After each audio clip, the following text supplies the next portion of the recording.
Hi, this is Jamey from Stonemaier Games, and I'm here today to talk about my favorite game mechanism in Lords of Waterdeep, a worker placement game set in the world of Dungeons and Dragons.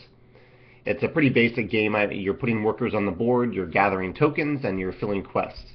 Along the way, you're also building buildings and placing workers on buildings that other players built, which is an aspect of the game that I really love.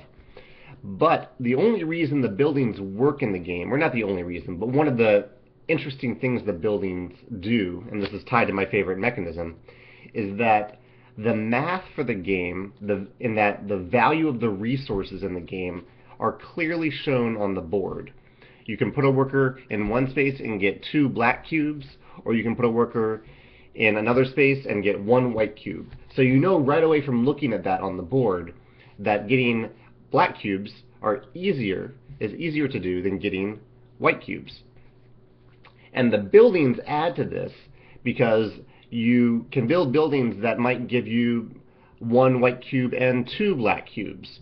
And so right away when you build that, you know, when you either build it or use that action space on that building, you know that you're getting a better deal than the deal on the board.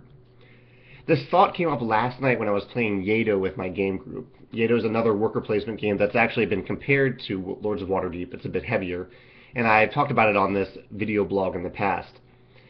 And Yedo has an auction where at the beginning of every round you do an auction for certain things, most of which you can also get by placing your worker later in the round on the board. And I realized last night while playing that the only reason that auction works is that you have clear values of things on the board so that you know how good of a deal you're getting when you do an auction. For example, you can build a room in Yedo for 11 money. Or during the auction, you can bid a minimum of 5 money to start the auction, and usually auctions for rooms go up to very close to 11. Because you know that you can compare the cost of the auction, the amount that you're bidding, to the actual cost of the auction on the board. I played another game, a prototype recently, that didn't have clear values like that. It didn't have clear correlations between ambiguous values and actual values of the resources, like how scarce they are or how valuable they are. And I think that makes a big difference in the game.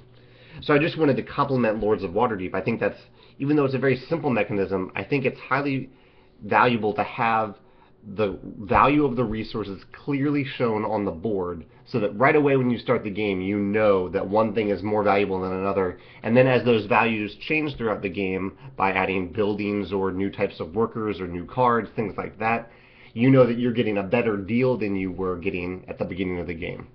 I'm sure there are I know for sure there are plenty of other games out there that do this.